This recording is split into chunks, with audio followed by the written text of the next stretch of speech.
नहमदहु व नसल्ली अला रसूलिल करीम अम्मा बाद। पाकिस्तान के एक साथी ने पूछा है कि अफगानिस्तान वालों ने 17 फरवरी बरोज मंगल को चांद देखा है और 18 फरवरी बरोज बुध को पहली रमजान की है, तो हम लोग उनके साथ कर लें? सवाल है। जवाबन अर्थ है कि 17 फरवरी बरोज मंगल को काबुल में चांद की उम्र थी 1 घंटा 7 मिनट। 20 घंटे में चांद नजर आता है, सिर्फ 1 घंटा 7 मिनट है। और -डिग्री था, -3 मिनट था। -3 मिनट का मतलब यह है कि चांद सूरज से भी 3 मिनट पहले डूब चुका था, बिल्कुल था ही नहीं। जब चांद पहले डूब चुका था, उन लोगों ने क्या देखा बताइए? सिर्फ गवाही हुई है और मैं समझता हूं कि वो झूठी गवाही हुई है। वहां के लोगों से मैंने मालूम की, उलमा से, तो वो रुयत आम्मा के कायल नहीं है। हालांकि हनफी है, रुयत आम्मा करना चाहिए आप पाकिस्तान की तरह, लेकिन इसके कायल नहीं है। हिसाब के का भी कायल नहीं है। वो कहते हैं कि हिसाब के एतबार नहीं, सारे उसने जो फतवे भेजे वो पिछले जमाने के बेहिसाब के एतबार नहीं है।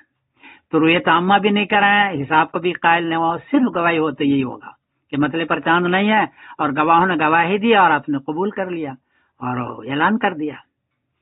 इसका नतीजा यह है कि अगर वो अपना 30 का महीना करेंगे और 20 मार्च बरोज जुमा को वो ईद करेंगे, तब भी 19 मार्च बरोज जुमेरात की शाम को काबुल में सिर्फ 5 डिग्री चांद है। चांद 10 डिग्री में नजर आता है, सिर्फ 5 डिग्री है और उम्र है 12 घंटे 11 मिनट। चांद देखने के काबिल नहीं, फिर भी उनको सऊदी के साथ करना पड़ेगा। ये है खामी। हालांकि इस वक्त हिसाब हतमी आता है।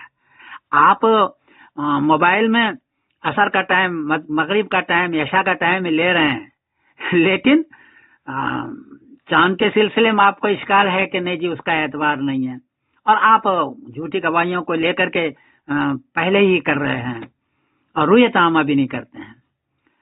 इतनी बात अर्ज कर दूं कि इसके बावजूद भी चूंकि उन्होंने गलती तो की है कि झूठी गवाही लेकर के किया है, मसला यह है कि काजी के फैसले के बाद उन हजरात का रमजान हो जाएगा, ईद हो जाएगी, इसलिए कि हिदायत के मसाइल सत्ता में लिखा हुआ है किताबुल हज में कि क़ज़ाए काजी के बाद मुक़द्दम मुअख्खर हो जाए तो रमजान और ईद हो जाएगा।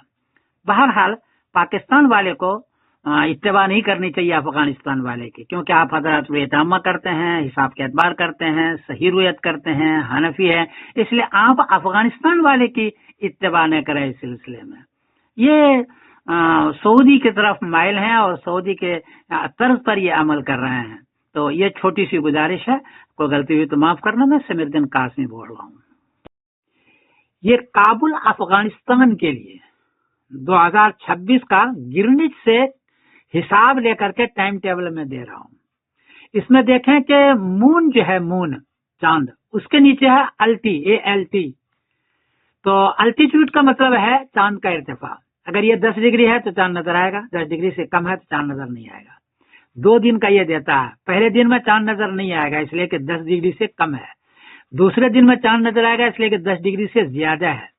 और फिर राइट हैंड साइड पर कोड वर्क है, मतलब है F तो चांद नजर नहीं आएगा, A है तो चांद नजर आएगा। इसको देखें और पूरे साल के लिए 2026 के लिए मैं दे रहा हूँ, इस पर अमल करने की कोशिश करें, इस पर चांद नजर आएगा। यह हतमी हिसाब है।